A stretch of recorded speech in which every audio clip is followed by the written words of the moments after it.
자, 오늘 요한계시록 강의 33번째 시간입니다. 지난 시간에 제가 짐승의 표에 대한 말씀을 나누면서 계시록 아마 15장 말씀을 읽으면서 마무리를 했는데, 한 번 더 복습의 의미에서 계시록 14장 내용하고 15장 내용을 한 번 더 언급을 하고 계속 이어나가겠습니다. 원래 지난 시간에 짐승의 표를 마치고 오늘 이제 짐승의 수를 나누려고 했는데, 아마 조금 짐승의 표를 좀 더 나누고 짐승의 수를 나눠서 오늘 마칠 수도 있고 다음 주까지 짐승의 수를 더 할 수도 있을 것 같습니다. 자, 계시록 14장 1절에서 3절 한번 읽어보겠습니다. 시작. 또 내가 보니 보라, 어린 양이 시온산에 섰고 그와 함께 14만 4천이 서 있는데, 그들의 이마에는 어린 양의 이름과 그 아버지의 이름을 쓴 것이 있더라. 내가 하늘에서 나는 소리를 들으니 많은 물소리와도 같고 큰 우레소리와도 같은데, 내가 들은 소리는 검은고 타는 자들이 그 검은고를 타는 것 같더라. 그들이 보좌 앞과 네 생물과 장로들 앞에서 새 노래를 부르니 땅에서 속량함을 받은 14만 4천 밖에는 능히 이 노래를 배울 자가 없더라. 제가 14만 4천의 이야기를, 이제 입맞은 사람들의 이야기를 말씀을 드리면서 어린 양의 그 이마에 어린 양의 이름과 그 아버지의 이름이 쓰여 있다라고 기록이 되어 있고, 그래서 짐승의 표를 받은 자들도 이마나 또 오른손에 오른팔에 이제 그 표식이 적혀 있다고 했잖아요. 근데 그 내용을 제가 이제 같이 비교하기 위해서 하나님의 백성의 이마에는 어린 양 혹 하나님의 이름이 새겨져 있다. 그래서 그걸 우리가 하나님의 소유라고 했잖아요. 근데 그게 눈에 보이느냐? 보이는 게 아니라고 했습니다. 여러분, 성령으로 세례를 받았다고 제자들이 성령을 받잖아요. 사도행전 2장에서. 그래서 성령 받고 성령으로 인치셨다고 하는데, 그럼 이마에 무슨 성령 받았다고 여기 도장이 찍히는 게 아니듯이, 바로 하나님의 소유가 되었다라는 것을 상징적으로 의미하는 걸 이마에 인치심을 받았다고 하는 것처럼, 오른손이나 이마에 짐승의 표를 받았다는 것도 바로 이 세상 왕을 상징하는, 그리고 이 땅에 속한 자들이라는 것을 상징하는, 그러니까 곧 그들이 짐승의 소유로서 그 표를 가지게 된다는 말씀에서 제가 이제 이 내용을 읽어드렸던 거죠. 그래서 14장 3절에 보시면 이 14만 4천에 대해서 새 노래를 부르니 땅에서 속량함을 받은 14만 4천 밖에는 능히 이 노래를 배울 자가 없더라라는 이야기를 하고 있는 거죠. 그러니까 그들이 원래부터 인치심을 받은 게 아니라 원래는 이 세상에 속한 자들이었는데 이 땅으로부터 속량을 받은 자들이라는 거죠.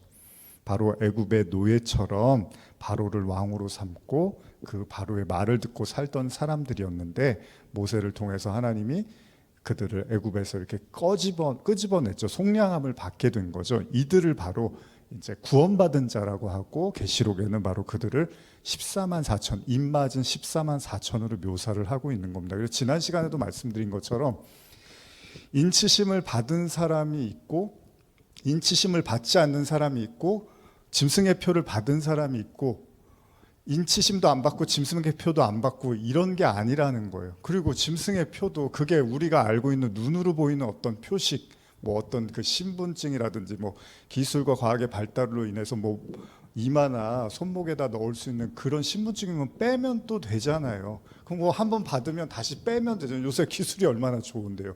그럼 뭐 한 번 받으면 뭐 못 빼는 게 아니란 말이에요. 근데 그런 걸로 인식을 하면은, 그러면은 예수님을 안 믿었는데 그 표를 안 받은 사람은 그럼 뭐예요? 구원을 받는 거예요? 그런 건 아니라는 거예요. 그러니까 성경은 천국에 들어가든지 천국에 들어가지 못하면 지옥에 간다고 말을 하지, 천국에 가는 사람이 있고 지옥에 가는 사람인데 애매한 중간 단계, 뭐 연옥이라는 뭐 그런 데 머무르고, 우리 기독교는 그런 말을 하는 게 아니란 말이죠. 그러니까 하나님의 인치심을 받든지 아니면 짐승의 표를 받든지 이렇게 둘로 결정이 되는 건데, 원래 모두는 우리가 이제 제가 지난 시간에 설명 못 드렸는데, 그러면 가인이 아벨을 죽이잖아요. 근데 하나님이 자신의 제사를 받지 않자 가인이 화가 나서 아벨을 죽인단 말이에요. 그게 이제 예수 그리스도를 모형하는 겁니다. 그래서 희생을 당하는 거예요. 근데 가인이 아벨을 죽이듯이 우리도 사실은 예수를 다 죽이게 되는 거예요, 결국. 그래서 우리가 예수를 죽인 자들인 거잖아요. 그런데 문제가 뭐예요? 가인이 아벨을 죽였는데 하나님이 아벨이 어딨냐 그럴 때 내가 아우를 지키는 자니까 그런단 말이에요. 그때 하나님이 이제 혼을 낸단 말이에요. 너희 아우의 피가 땅에서 그 신원하는 그 한 맺힌 피로 이제 부르고 있다. 그러면서 가인이 이제 그럼 나는 어떡합니까? 이제 너는 이제 벌을 받게 될 거야. 그랬는데 그때 하나님이 가인의 표를 준단 말이에요. 가인에게 표를 준단 말이죠. 근데 그게 사실은 그 죄를 상징하는 거고, 동시에 그러면 사람들이 동생을 죽인 사람으로 나를 사람들이 받아들이겠습니까? 나를 죽이려고 하지 않겠습니까? 그러니까 뭐라고요? 하나님이 너를 죽이려고 하는 자를 7배나 벌할 것이다 라고 말씀을 하시는 거예요. 그게 뭐예요? 너나 모든 인간이나 다 똑같다는 얘기를 하는 거란 말이죠. 그러니까 가인 혼자 아벨 죽였다는 얘기를 성경이 하고 싶은 게 아니라 모든 인간은 다 아벨을 죽일 수밖에 없는 죄성을 가지고 있고, 그게 가인의 표로 나타나는 겁니다. 그러니까 신약에 넘어와서 계시록의 언어도 결국 하나님으로부터 속량받지 못한, 그 인치심을 받지 못한, 말씀으로 성령으로 인치심을 받지 못하면 그 자체가 이미 가인의 표, 짐승의 표, 땅의 사람으로 살게 되는 거라는 거죠. 그래서 뭐 이마나 뭐 손목에다가 뭐를 받으면 이제 끝장이라고 빼면 되잖아요. 받았는데 빼면 또 안 되는 거예요. 한번 받으면 이제 끝난 거예요. 회개해도 아무 소용이 없는 거예요. 그런 게 아니라는 거죠. 이거는 상징이라는 겁니다. 하나님의 사람들은 이마에 그 하나님의 것이라는 거고, 짐승의 표를 받은 자들은 짐승의 소유가 되었다는 겁니다. 자, 15장도 그래서 읽었었는데 한 번 더 읽을게요. 1절에서 3절입니다. 계시록 15장 1절에서 3절입니다. 시작. 또 하늘에 크고 이상한 다른 이적을 보매 7 천사가 7 재앙을 가졌으니 곧 마지막 재앙이라 하나님의 진노가 이것으로 마치리로다. 또 내가 보니 불이 섞인 유리바다 같은 것이 있고 짐승과 그의 우상과 그의 이름의 수를 이기고 벗어난 자들이 유리바닷가에 서서 하나님의 검은고를 가지고 하나님의 종 모세의 노래 어린 양의 노래를 불러 이르되 주 하나님 곧 전능하신 이시여 하시는 일이 크고 놀라우시도다. 만국의 왕이시여 주의 길이 의롭고 참되시도다. 15장 2절, 지난 시간에도 나눴지만 불이 섞인 유리바다 같은 것이 있고 짐승과 그의 우상과 그의 이름의 수를 이기고 벗어난 자들이라는 표현이 나옵니다. 여기서도 마찬가지입니다. 단순하게 짐승의 표를 주셨는데 그 표를 거부한 자들, 뭐 이렇게 생각할 수도 있는데, 지금 말씀드린 것처럼 다른 측면으로 보면 모든 인간이 다 원죄를 가지고 있고 그 가인의 표를 가진 자들이란 말이에요. 그러면 모든 인간은 짐승의 표를 받을 수밖에 없는 죄의 상태에 머무를 수밖에 없는 존재니까 거기서 속량함을 받았다라는 겁니다. 그것이 바로 하나님으로부터 인치심을 받았다는 거죠. 그래서 우리가 출애굽기에 이제 그 짐승에게 경배하는 내용들을 제가 종종 나누곤 하는데, 자, 모세가 이제 시내산에 올라가서 하나님의 말씀을 받기 위해서 시내산에 올라가고 모세가 보이지 않습니다. 그러니까 사람들이 이제 이를 벌리게 되죠. 여러분 잘 아시는 거죠. 출애굽기 32장 1절에서 6절 한번 찾아서 한번 읽어볼까요? 출애굽기 32장 1절에서 6절입니다. 자, 한번 찾으신 분들 같이 읽어보겠습니다. 백성이 모세가 산에서 내려옴이 더딤을 보고 모여 백성이 아론에게 이르러 말하되 일어나라 우리를 위하여 우리를 인도할 신을 만들라. 이 모세 곧 우리를 애굽 땅에서 인도하여 낸 사람은 어찌 되었는지 알지 못함이니라. 아론이 그들에게 이르되 너희의 아내와 자녀의 귀에서 금고리를 빼어 내게로 가져오라. 모든 백성이 그 귀에서 금고리를 빼어 아론에게로 가져가매 아론이 그들의 손에서 금고리를 받아 부어서 조각칼로 새겨 송아지 형상을 만드니 그들이 말하되 이스라엘아 이는 너희를 애굽 땅에서 인도해낸 너희의 신이로다 하는지라. 아론이 보고 그 앞에 제단을 쌓고 이에 아론이 공포하여 이르되 내일은 여호와의 절이리니 하니 이튿날에 그들이 일찍이 일어나 번제를 드리며 화목제를 드리고 백성이 앉아서 먹고 마시며 일어나서 뛰놀더라. 자, 잘 아신 내용입니다. 이스라엘 백성이 하나님이 이제 대리자, 하나님의 대리자 모세가 보이지 않자 어떻게 하죠? 하나님을 이제 만들어내야 돼요. 모세가 보이지 않으니까 불안하기 시작합니다. 그래서 하나님을 대신할 거, 그러니까 모세가 없으니까 하나님을 대신할 무언가를 만들려고 했던 것이 금송아지, 이제 송아지 형상에다가 뭐 우리가 이제 금 귀걸이, 금가락지를 이렇게 뭐 다 녹여갖고 뭐 금 귀걸이, 어떤 경우에는 이제 녹여서 금 송아지 형상을 만들었다고도 하는데 어쨌든간에 이제 뭐 송아지에다가 금 치장을 했다 이렇게도 볼 수 있습니다. 그러면서 이게 우리 신이라고 칭송을 하는 거예요. 근데 이 일 때문에 하나님이 뭐라고 하시냐면 7절 한번 계속 읽어볼까요? 7절 이하입니다. 시작. 여호와께서 모세에게 이르시되 너는 내려가라. 내가 애굽 땅에서 인도하여 낸 내 백성이 부패하였도다.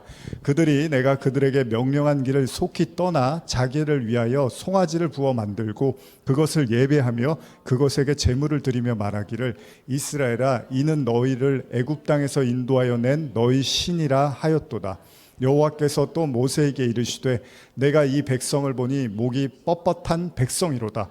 그런즉 내가 하는 대로 두라. 내가 그들에게 진노하여 그들을 진멸하고 너를 큰 나라가 되게 하리라. 금송아지를 만들어 놓고 경배를 하니까 하나님이 뭐라고 하십니까?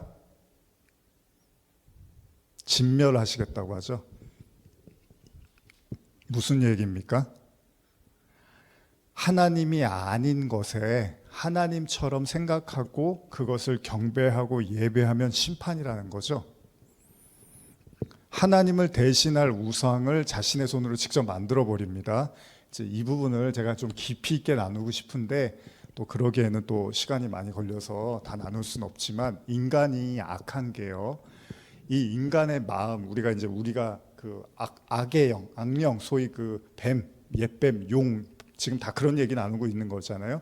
사람 자체도 이미 죄에 오염이 되어 있기 때문에 끊임없이 하나님을 대체할 또 하나님처럼 믿을 수 있는 어떤 것을 만들어 놓거나 아니면 설정해 놓고 그것을 계속해서 절하거나 우상 숭배를 하게 되는 게 인간의 속성이라고 말합니다. 바울이 로마서에서 이야기를 하죠. 그 피조물을 우상처럼 하나님처럼 섬기는 게 인간이 갖고 있는 죄성의 강력한 특징 중에 하나라고 이야기를 합니다. 자, 그게 뭐냐면요, 여러분. 진짜 하나님을 보고 싶은 건 아니에요. 진짜 하나님을 만나고 싶은 건 아니에요. 내가 생각하는 정도의 하나님을 그냥 소유하고 싶은 거죠. 예를 들면 우리가 알라딘의 요술램프 예를 자주 듣는데 그냥 내가 주머니에 넣고 다니면서 필요할 때 하나님께 이렇게 기도해서 필요한 거 이렇게 주고 그 다음에 간섭을 하면 안 돼, 나한테. 뭐 이래라 저래라 해도 안 되고 이거 하지 마라 저거 하지 마라 이래도 안 돼. 그냥 내가 원하는 것만 들어주면 되는 거예요. 근데 지금 오늘날의 기독교가 대부분 그 하나님을 믿고 있는 거예요. 아니 지금 창세기부터 죄를 져갖고 다 죽음의 상태, 선악 까먹고 너희는 이제 정령 죽으리라, 이 상태에 머문 인간들이 신앙생활을 한다는 생각 자체가 와서 내가 이 세상 살이 하는데 필요하고 살아갈 힘을 주시고 도와주시고 그렇게 복을 주세요 이런 기도를 하고 있고 정작 하나님과 끊어져서 지금 사망과 멸망과 심판. 여러분 소돔과 고모라에서 이제 롯이랑 그 몇몇이 살잖아요. 거의 이제 다 죽는단 말이에요. 심판을 받는데 거기서 뭐가 필요합니까? 천사가 나타나갖고 롯에게 이제 심판을 경고를 해요. 이 소돔과 고모라가 이제 다 멸망당할 거야. 근데 거기서 제일 중요한 게 뭡니까? 거기서 빠져나오는 게 제일 중요한 거잖아요. 근데 오늘날도 마찬가지예요. 우리가 기독교를 왜 믿냐 하면, 우리가 하나님을 왜 믿냐 하면 이 심판과 멸망으로부터 벗어나려고 믿는 거지, 이 심판과 멸망의 땅에서 복을 받고 잘 살려고 믿는 게 아닌데, 그렇게 뒤돌아본 사람이 누구예요? 롯의 처지잖아요. 그게 아까우니까, 도망치기가 아까우니까, 버리고 나오기가 아까우니까 뒤돌아봤다가 소금 기둥이 돼서 거기서 그냥 죽어버린단 말이죠. 그런데 우리가 만든 신은 그런 신이라는 거예요. 그리고 그런 신을 설교하고 있고 그런 신을 믿고 있고 그런 신을 아멘 아멘 하고 있고 죽을 때까지 그 신을 붙잡고 가려고 한단 말이에요. 이제 그게 멸망이에요. 그게 어린 양처럼 흉내내는 짐승이라는 거죠. 그리고 그 하나님을 그렇게 믿어버리면 그게 짐승의 표. 왜? 짐승 우상에게 경배하는 격이니까 그들이 바로 짐승의 표를 받은 자들이라며요. 무서운 얘기예요, 사실. 사람들은 실체를 원하지 않을 수도 있어요. 진짜 여러분들이 하나님을 보고 싶으세요? 정말 하나님을 만나고 싶으세요? 정말 예수님을 따르고 싶으세요? 이러면 예, 그렇죠. 근데 진짜 하나님이 나타나서 여러분 이사야서라든지 에스겔서나 진짜 하나님이 나타나 보세요. 감당이 되겠습니까? 사도행전에서 제자들이 성령 받잖아요. 거기서 막 자기네들 핍박하는 사람들 앞에서 성령 받자마자 말씀 선포하고 너희들 예수 죽였다고 막 그러고 다닌다고요. 감옥에 갇히고. 진짜 성령을 원하세요? 진짜 하나님을 원하시고 진짜 예수님을 만나길 원하실까요? 바꿔서 이런 생각을 해볼 수도 있는 거예요. 그게 아니니까 안 나타나실 수도 있는 거예요. 야, 내가 지금 너한테 가봤자 네가 나를 반기지 않을 거야. 아직은 때가 아닐 거야. 내가 너한테 성령을 지금 줘봤자 네가 그 성령을 거부하고 싶을 거야. 그럴 수도 있는 거 아니에요. 그래서 때 이런 얘기, 요새 전도서 이야기하면서 하나님이 정한 때, 기한 때가 있고 기한이 있다라는 말씀하는 게 그런 거거든요. 때가 돼야지 받아들일 때가 오는 거잖아요. 그렇지 않을 때 인간은 계속해서 어떻게 합니까? 자기가 만든 신을 섬기는 거예요. 그게 유대인들이고, 제가 뭐 단내가 나도록 말을 하는 게, 유대인들이 믿는 하나님은 하나님이었습니까? 아니었습니까? 하나님이 아니었어요. 아직도 예수를 기다리고 있다니까요. 메시아를 아직도 기다리고 있다니까요. 예수가 왔는데.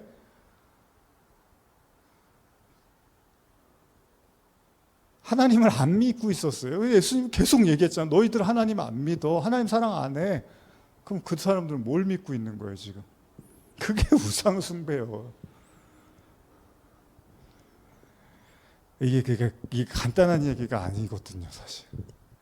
정말 이게 무서운 얘기고 진지할 얘기인데, 오늘날 제가 성도들 보고 하면 그냥 뭐 다 교회 나오면 뭐 일단 뭐 다 구원 받은 걸로 생각하고 그냥 그러고 시작을 하잖아요, 다들. 뭐 그 사람이, 제가 이제 그런 생각을 했어요. 말씀 준비하다가, 우리 자주 하는 얘기지만 여러분들이 누가 대신 여러분들 때문에 죽어야 될 만큼 그렇게 잘못이 있다고 생각하시나요? 여러분 지금까지 살아온 인생을 돌아봤을 때 나 대신 누가 대신 죽어야 될 정도로 여러분들이 잘못 사신 것 같으세요? 솔직히 이게 인정이 안 되잖아요. 그럼 예수님의 십자가도 여러분들의 제 십자가가 아닌 거거든요. 내가 그렇게 뭐 누가 나를 위해서 죽어야 될 만큼 내가 잘못했나? 그게 인정이 안 되면 사실 그 십자가가 우리 게 아니에요, 사실. 제가 예전에도 이제 말씀드렸지만. 근데 그런 십자가를 얘기를 안 해줘요, 진지하게. 그런 우상 숭배, 거짓된 신앙 이런 거를 얘기를 안 해주고, 그러니까 서로 그냥 매매한다 그러죠. 오늘 짐승의 표 얘기하면 매매하는, 그게 뭐냐면 땅적 언어로 주거니 받거니 하면서 진짜 하늘의 언어를 말하면 닥치고 조용히 하라는 거예요. 그런 얘기 듣고 싶지 않다는 거예요. 틀렸다는 거죠. 그래서 예수님이 이렇게 몰매를 맞은 거잖아요. 그게 여러분들도 말씀을 들으시면서 잘 생각해 보셔야 됩니다. 출애굽기 32장 11절 이하를 제가 한번 현대어로 읽어드릴게요. 그러나 모세는 하나님 여호와께 화를 풀어주시기를 간절히 애원하였다. 여호와여, 주께서는 그토록 강한 팔을 휘두르시고 놀라운 힘을 드러내시어 이 백성을 애굽 땅에서 밖으로 끌어내 주셨습니다. 이 백성을 아끼시기 때문에 그런 것이 아닙니까? 그런데 어찌하여 이 백성에게 그토록 화를 내십니까? 애굽 녀석들 입에서 여호와가 그 백성을 데리고 나가 산에서 죽이고 땅 위에서 싹 쓸어버렸다는 말이 나올까 두렵습니다. 주님, 제발 다시 한 번만 생각해 주소서. 제발 분노를 그치시고 내리시던 재앙을 거두어 주소서. 주님, 일찍이 주님을 진실하게 섬겼던 아브라함과 이삭과 이스라엘을 다시 한번 기억해 주소서. 주께서는 그 종들에게 주님의 명예를 걸고 너희 자손이 저 하늘에 빛나는 별만큼이나 엄청나게 불어나도록 하겠다고 맹세하지 않으셨습니까? 또 너희 자손이 들어갈 수 있도록 내가 너희 자손에게 영원히 약속한 땅을 그 자손이 차지하고 살게 하겠다고 철석까지 약속하시지 않으셨습니까? 모세가 이렇게나 애원하자 하나님은 그 백성을 한없이 측은하게 여기시고 내리시려던 재앙을 거두셨다. 이 부분이 이제 예수님의 중보 기도를 연상케 하는 부분이거든요. 이게 뭐냐면요, 여러분, 예수의 중보와 희생 없이는 우리가 절대 구원을 얻을 수 없죠. 뭐냐 하면 하나님이 예수를 안 보내셨으면 여러분과 제가 구원받을 길이 없죠. 그러니까 우리가 하나님 죄 때문에 하나님과 끊어졌어요. 그런데 예수님을 우리에게 보내주신 게 왜 기쁨이고 복된 소식이냐면 이제 그 갈 길을 열어준 건데, 만약에 하나님이 예수를 안 보내셨으면 이제 그걸로 끝난 거예요. 우리는 다. 그래서 우리의 선택에 먼저 그 구원에 뭐라 그러죠? 조건이 있는 게 아니라 하나님의 먼저 우리를 구원하시기 위해서 그 길을 열어주신 선택이 먼저 존재하는 거잖아요. 그게 있어야지 우리가 믿든지 말든지 하잖아요. 여러분, 물건을 파는 사람이 있어야지 사든지 말든지 할 거 아니에요. 그러니까 일단 팔아야 되는 거죠. 그래서 하나님이 예수를 이렇게 보내주신 거예요. 그래서 여러분들이 예수님을 기쁨으로 감사함으로 받아야 되는 거잖아요. 무슨 얘기입니까? 지금 이 사건도, 이 금송아지 사건도 가만히 보면 모세가 이제 중보 기도를 해요. 주님, 그래도 이러시면 안 됩니다. 이 백성들이 여기까지 쫓아왔는데 이제 와서 멸망시키시면 이거 어떡합니까? 하나님 이름에 먹칠하는 겁니다. 그러면서 하나님께 그 마음을 돌이키기를 이렇게 구한단 말이죠. 그랬더니 하나님이 뭐라고 하세요? 이제 그들을 향한 심판을 멈추셨다고 하죠. 무슨 얘기를 하냐 하면 이게 중요한 거예요. 하나님의 자기 계시, 그러니까 여러분과 저도 이제 쉽게 말할게요. 여러분, 모세를 안 보내주면 이스라엘 백성이 애굽을 나올 수 있나요, 없나요? 없죠, 그렇죠? 소돔과 고모라도 천사가 롯에게 정보를 안 줬으면 아무도 못 나와요. 롯도 다 죽는 거예요, 거기 식구는. 그러니까 누구를 보낸 거예요. 그래서 이제 사도를 얘기할 때 보내심을 입은 자, 그런 얘기를 하는 거예요. 그러니까 누가 하늘의 언어를 가지고 와서 하늘적 언어를 말하니까 이 땅에서 나와야 되는구나, 이걸 이렇게 듣게 되는 거예요. 그걸 복음이라고 하는 건데, 그 말을 아무도 안 하면 나올 생각을 안 하고 같이 멸망하는 거죠. 그게 뭐예요? 노아의 방주잖아요.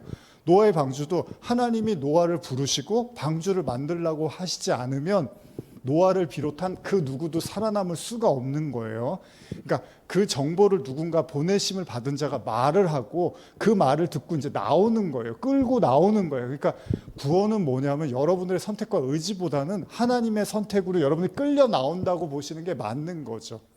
그래서 롯이 소돔과 고모라에서 끌려 나오는 거예요. 천사들에 의해서.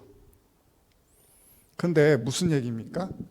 우리 스스로의 의지를 가지고는 그 하나님을 제대로 직시할 수 있는 힘이 없다는 거. 다시 말하면 모든 인간은 지금 금송아지 사건이 이 이스라엘 백성의 잘못된 모습을 단면적으로 보여준 게 아니라 모든 인간이요, 하나님의 도움, 그러니까 모세의 중보기도, 예수 그리스도의 은혜 없이는 절대 하나님을 제대로 인식할 수 없다는 겁니다.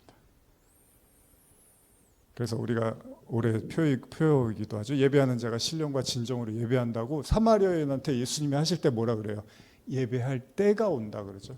예배할 때가 온다. 지금은 아니라는 거예요. 근데 예배할 때가 오는데 그때가 되면 너희가 신령과 진정으로 예배드려. 그게 뭐예요? 성령을 중심으로 해서 진리로 예배드릴 때가 온다. 언제? 죽으시고 부활하시고 성령이 오면 너희가 그때 비로소 예배를 하게 돼. 근데 그게 없이는 예배를 못 드리는 거예요. 그래서 유대인들 향해서 예수님이 가짜라고 얘기하신 거예요. 그 제사 하나님 안 받으셔. 말라기서에서 그러죠. 너희들이 언제 나한테 제대로 된 제사 드린 적 있어? 이런다고요. 제사만 드리던 사람들한테 하나님이 제사 드린 적이 있냐고 그런단 말이에요. 하나님의 자기 계시 없이는 예배도 못 드리는 거예요, 인간은. 그 예배를 드린다고 드리는 예배가 뭐가 되는 거예요? 우상 숭배가 되는 거죠. 그래서 그 우상 숭배를 제자들이 어떻게 해요? 자기 스승 예수가 십자가에 못 박히는 형국으로 나타나는 거죠. 예배드린다고 하는, 유대인들이 예배드린다고 했는데 그 예배가 예수를 죽이는 형국으로 나타나는 거죠. 여러분들이요, 진짜 하나님을 향해서 온전한 경배와 예배를 드릴 수 있는 유일한 방법은 하나님의 도우심이 없이는 불가능하다는 겁니다. 자, 계시록 언어로 제가 말씀드리면 짐승의 우상에게 경배하는 짐승의 표를 받은 자들로서, 예를 들면 그들은 하나님의 그 속량함, 어린 양 예수 그리스도의 도움이 없으면 그냥 짐승의 표로 마감하게 되는 거예요.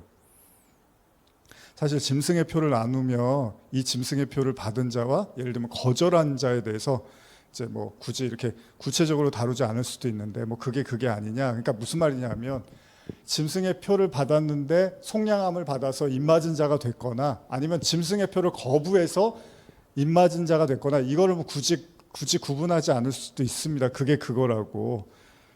그런데 제가 이제 그럼에도 불구하고 모든 인간이 죄인이니까 그 죄의 상태에 머물러 있는 자체가 짐승의 표를 받은 상태니까 금송아지를 우리도 놓고 절할 수밖에 없는 존재인데 하나님의 은혜로 속량을 받게 됐으니까 그걸 짐승의 표를 벗어났다라고도 말할 수 있다는 겁니다. 물론 이 해석의 차이가 그다지 중요하지 않을 수도 있습니다. 그럼에도 불구하고 제가 말씀드리고 싶은 거는 처음부터 의롭고 깨끗한 사람, 그래서 짐승의 표가 아니라 처음부터 하나님의 인치심을 받은 사람은 없다는 거예요. 그런 사람은 없습니다, 이 세상에. 그럼 예수가 필요 없는 거예요. 아무리 선하고 의로워 보인다 하더라도 그들이 육신으로는 이 땅에 태어난 이상 죄로부터 자유롭지 못하다는 겁니다. 자, 만일 이 내용을 그러니까 짐승의 표나 하나님의 의인을 어떤 신체적이고 물질적인 흔적이나 표식으로 이해한다면 이제 그래서 그런 것을 한번 받으면 이제 되돌리기는 어렵다는 식으로 이해할 수도 있지만 우리는 그런 신체적인 표식으로 이해하는 것이 아니라 영적이며 상징적이고 더 정확히 말한다면 성령의 인치심을 받았느냐 그렇지 못하였느냐의 관점으로 말하는 것이기 때문에 쉽게 말하면 성령으로 인침을 받기 이전의 상태가 곧 짐승의 표의 상태에 머무른 것이라고 이해할 수도 있다는 겁니다. 자, 그럼 계속 이어나가겠습니다.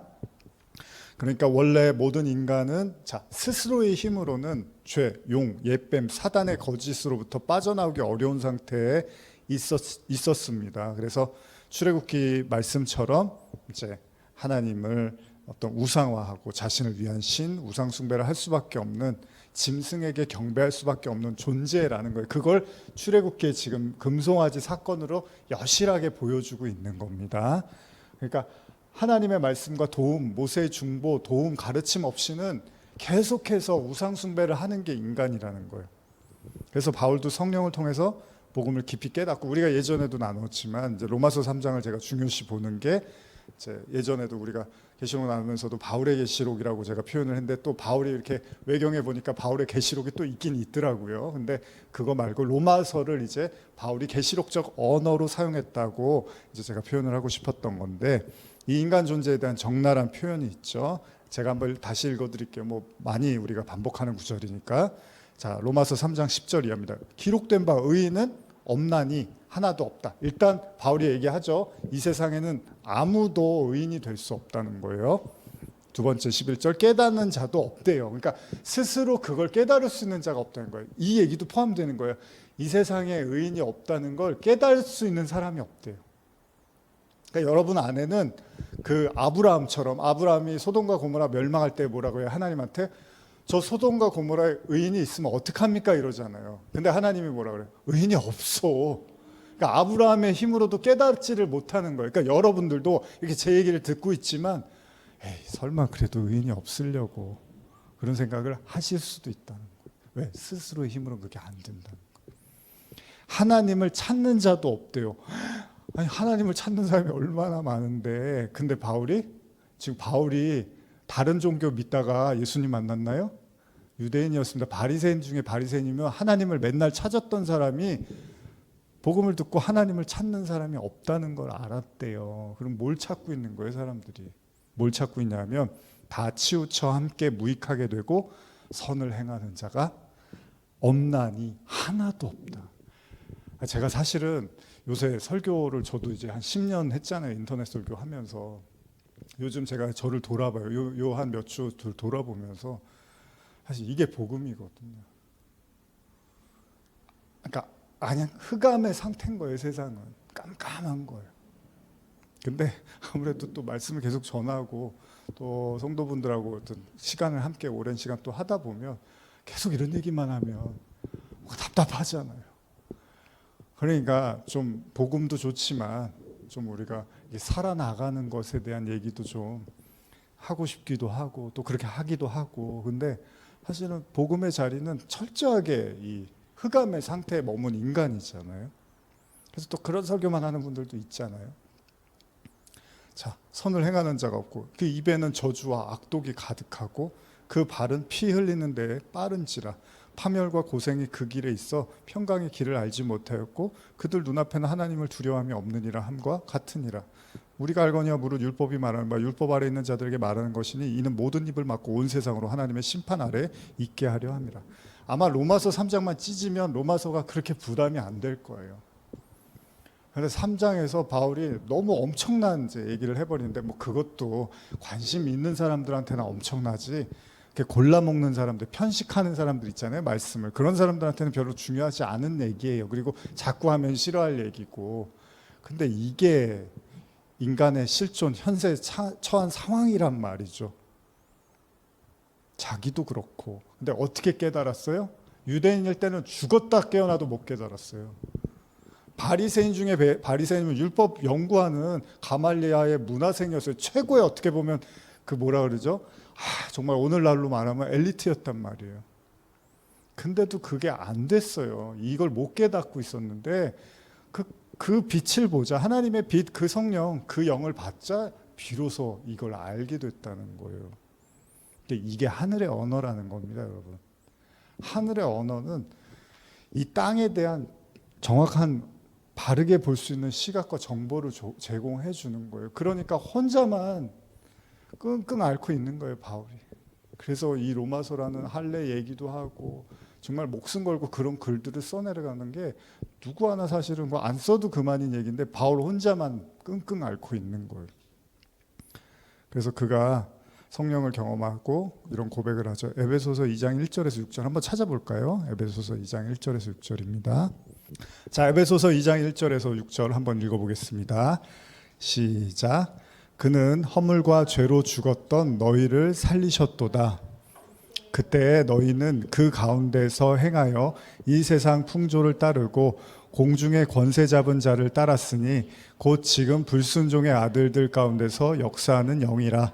전에는 우리도 다 그 가운데서 우리 육체의 욕심을 따라 지내며 육체와 마음에 원하는 것을 하여 다른 이들과 같이 본질상 진노의 자녀였더니 긍휼이 풍성하신 하나님이 우리를 사랑하신 그 큰 사랑을 인하여 허물로 죽은 우리를 그리스도와 함께 살리셨고 너희는 은혜로 구원을 받은 것이라. 또 함께 일으키사 그리스도 예수 안에서 함께 하늘에 앉히시니. 제가 지난 시간에도 잠깐 말씀드렸는데 그리스도와 함께 우리를 살리시고 뭐라고 하죠? 함께 일으키사 그리스도 예수 안에서 함께 하늘에 앉히셨다 그러죠. 그러니까 이게 이제 거듭났다는 표현을 이렇게도 쓰는 건데 여러분들 안에 그리스도가 있으면 바로 하늘에 앉히신 거예요. 여러분들 하나님의 하늘의 자녀가 됐다는 얘기를 하는 거고 그걸 입맞은 14만 4천이라든지 하늘의 사람으로 묘사를 하는 것으로 우리가 이해할 수 있다는 겁니다. 바울은 자신을 포함한 모든 자들이 공중권세 잡은 자를 따르는 진노의 자녀였지만 하나님의 사랑으로 인해서 그리스도 예수 안에서 죽고 다시 살리심을 통해서 예수와 함께 하늘에 앉히셨다라고 말을 하는 거예요. 그래서 하나님의 나라가 너희 안에 있다고도 그렇게 표현을 하는 거예요. 그거를 바로 하늘의 존재, 하나님의 인치심을 받은 자가 되었음을 고백한 겁니다. 그래서 에베소서 1장 13절 한번 그것도 찾아보실까요? 바로 옆에 장이죠. 시작. 그 안에서 너희도 진리의 말씀 곧 너희의 구원의 복음을 듣고 그 안에서 또한 믿어 약속의 성령으로 인치심을 받았으니. 다시 말하면 짐승의 표 666과 하나님의 인치심을 단순한 미래적 개념의 신체적이고 물리적인 표식이 아니라 이미 성경을 살아가는 모든 자들에 대한 하나님의 말씀이고 지금 오늘날 우리에게도 적용할 수 있는 말씀이라면 인간은 원래 애굽 노예살이를 했던 이스라엘 백성처럼 짐승의 표, 짐승의 소유와 그 영향권 하에서 세상 권세와 거짓 진리를 참으로 믿고 그 우상을 섬길 수밖에 없는 존재였지만 이제 예수 그리스도의 공로로 성도는 그 짐승의 표를 벗어나 하나님의 인치심을 얻게 된다는 겁니다. 그렇기 때문에 이 짐승의 표에 대해서 좀 더 구체적인 이제 설명, 짐승의 수에 대한 말씀을 좀 나누려고 하는데 다시 한번 계시록 13장 18절로 가볼까요? 오늘 주제 구절이죠.